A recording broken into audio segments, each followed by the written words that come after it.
All right, this is Saxon Algebra. We're on lesson 86 on page 355. Do not forget to subscribe, like this, and drop a comment. Yeah. A positive one.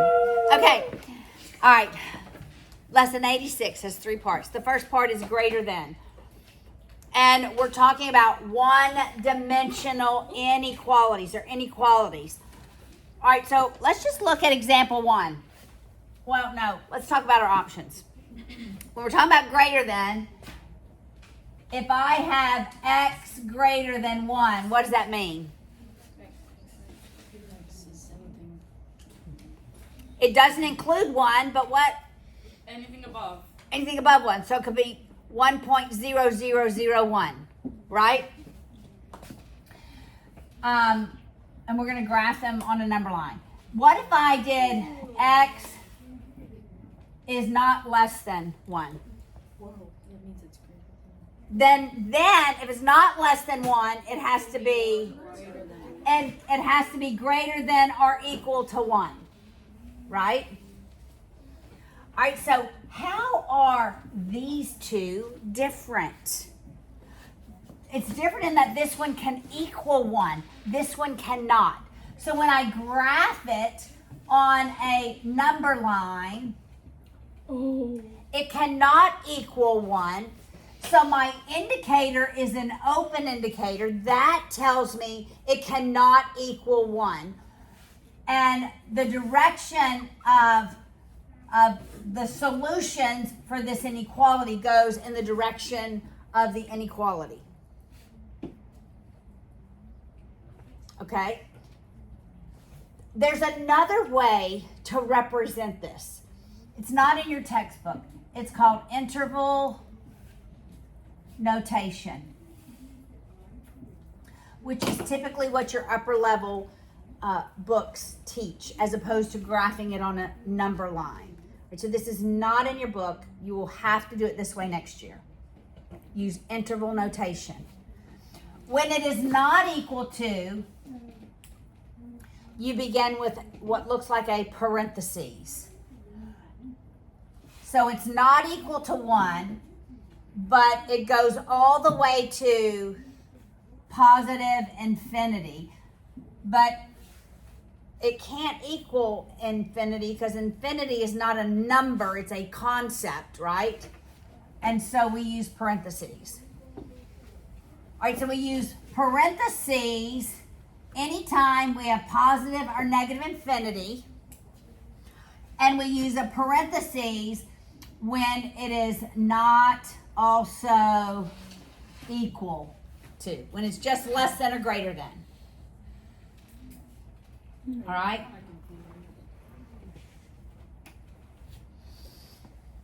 Now, for this one, so a parentheses tells me it's an open interval. Just like the open circle tells me it's an open interval. Got it? Now, if it's also equal to, and when I graph it on the number line, then I begin with a closed interval. And all solutions go in the direction of the inequality. Now, when it can equal it in interval notation, we use a bracket. So a bracket means equal to. And when the bracket's on the left-hand side, it means greater than or equal to. So a bracket like this means greater than or equal to. A bracket like this means less than or equal to. All right, so in this case, it can equal 1. It's greater than or equal to 1. And it goes all the way to infinity. But what do we use with infinity? The parentheses. No, that's so. Okay? So that's what that would look like. Criminal.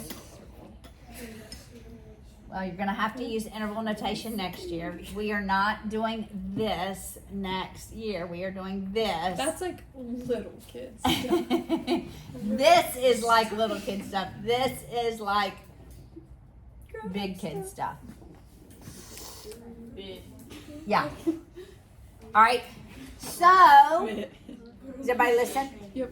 All right. I'm going to erase some of this. I'm ready. Okay. What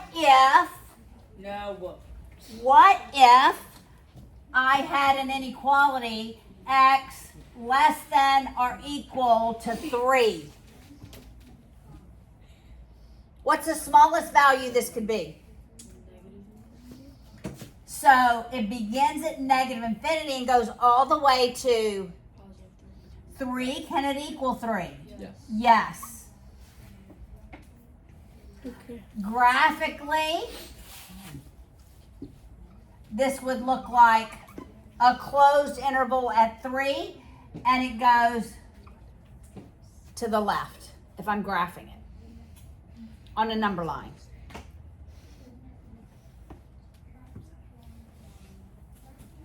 Your textbook solutions are going to be like this. If you gave me this on a test, my heart would be so happy. Oh, But would you take we the want graph? that. Huh? But would you take the I absolutely am going to take the graph. Yes. All right. So in your textbook, there's something else next to these inequalities. It's going to be like x less than 3, and it's going to have this d equals, and it's going to give you positive integers, negative integers, all reals. This stands for the domain. All right? Domain always goes with your x values. Domain simply means all the possible solutions for this inequality or the equation. We use domain with equations and with inequalities. All right? Ladies and gentlemen, all of these. Are you listening? Your book is going to limit the domain to maybe positive integers, negative integers, positive reals, negative reals. I want you to do 100% of these problems, all reals. And I'm going to use this symbol, the domain is an element, and this is reals. All right, so you have to know what a real number is. It's every number. It's not just, do you know what an integer is? Like, okay, let me show you the difference. If I graphed x less than 3 and 0, 1, 2, 3, negative 1, negative 2, negative 3. All right, and if I said domain is an element and this is the symbol for integers, say I just said integers. Less than 3 would look like just those integers. Ooh. Yes, David? Yes, sure. In just a minute. All right? But wait, so within the book limits the domain to positives or negatives, we ignore that? I want you to always do reals. I So don't know of just another textbook that doesn't do all reals. Reals would just be the line. Reals would be, are you looking, open indicator at 3. Because it goes through all of them. Caterpillar. It goes through every value, rational or irrational. Got it? I want you to graph all of these as reals. All right, so this is actually example 1. So we basically already just did it. We just did example 1. I happened to pick it out of my brain. Okay, what if, okay, how would I write this in interval notation? This, in interval notation. An open bracket. Open interval.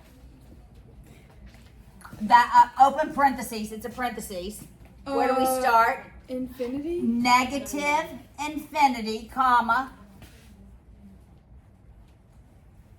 3. 3, Bracket? parentheses. Just kidding. Parentheses.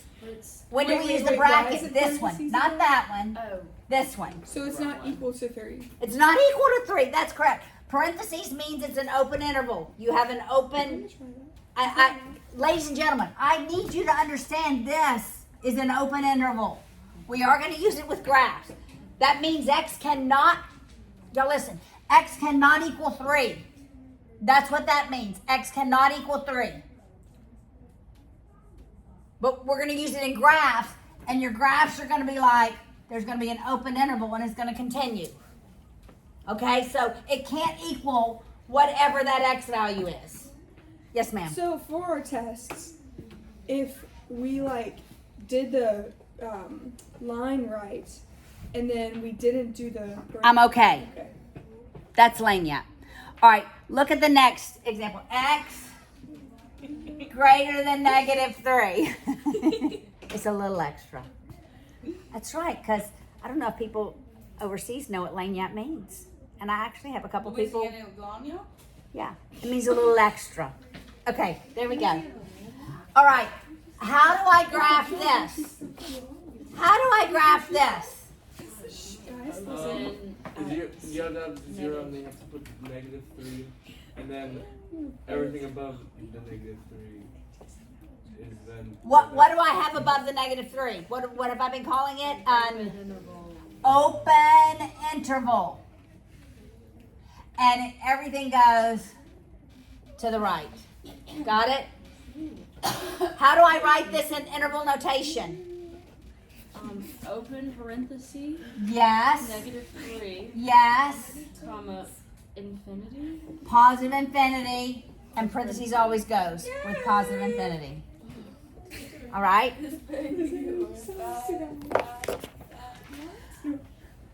All right. Look on the next page. We're going to finish the examples. Look at example 3.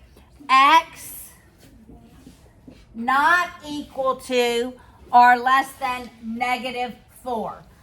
All right, so ladies and gentlemen, there really are only, remember we did the 3 possibilities in geometry? X equals a number, X is greater than a number, X is less than. That's the 3 options, right? The 3 possibilities. It's actually called the trichotomy in algebra. Try 3 options. Got it? Okay, so if it's not less than, it's not equal to, then it has to be.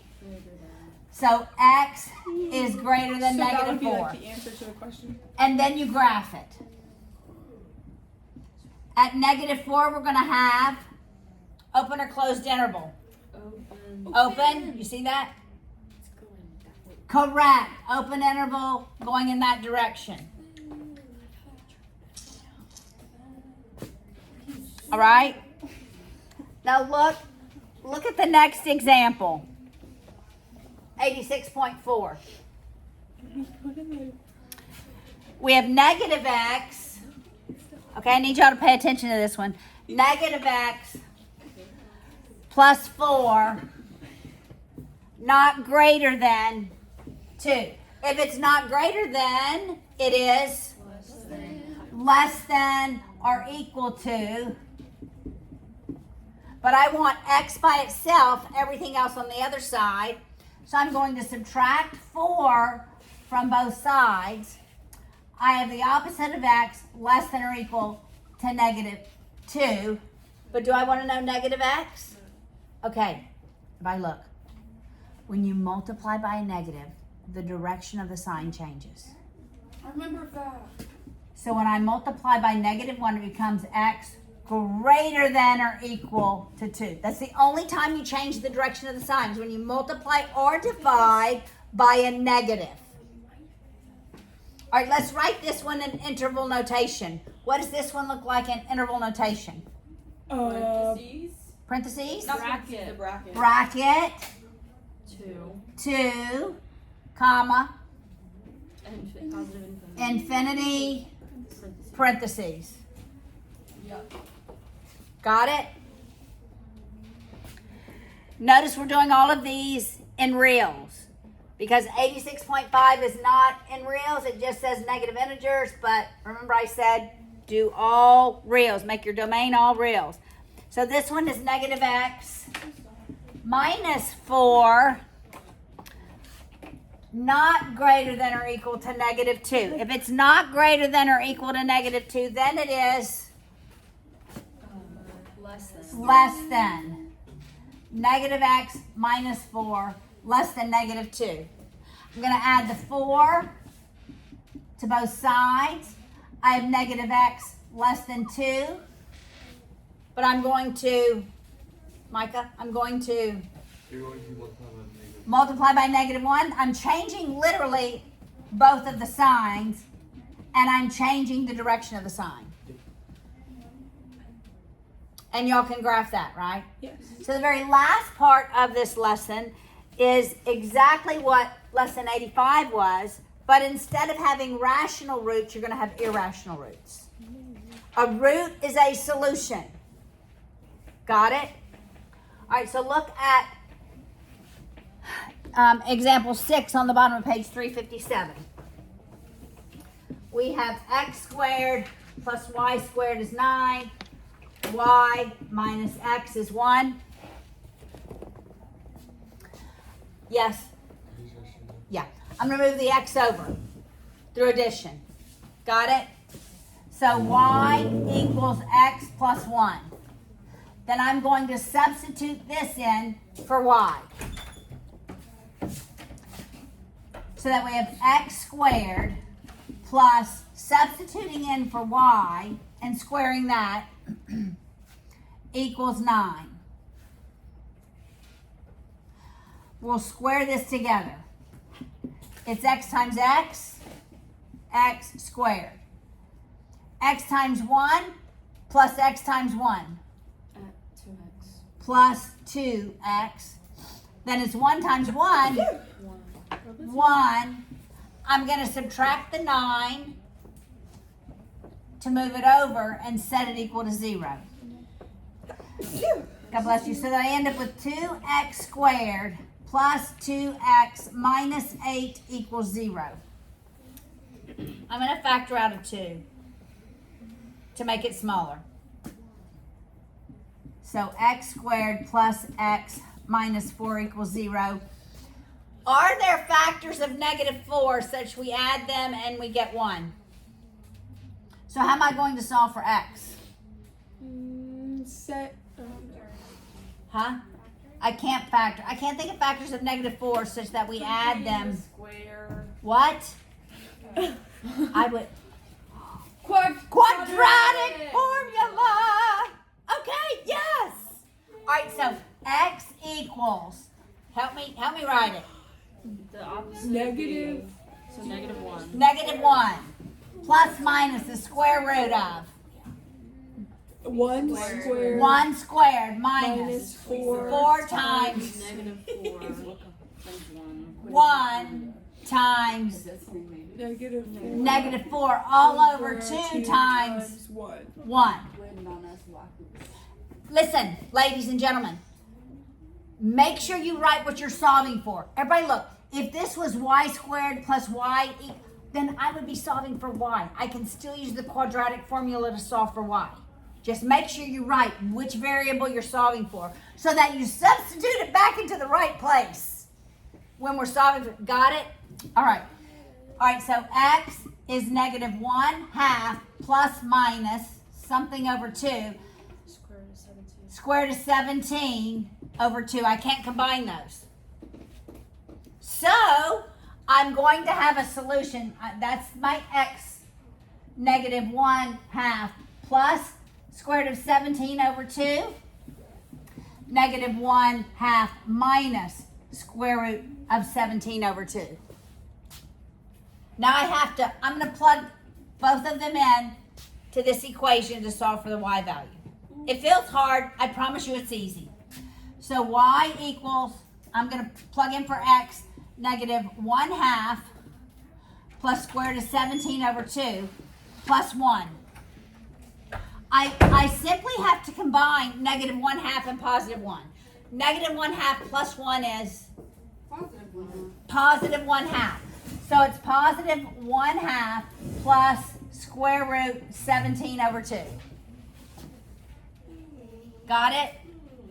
Now I'm going to substitute in y equals negative 1/2 minus, rather, not plus, minus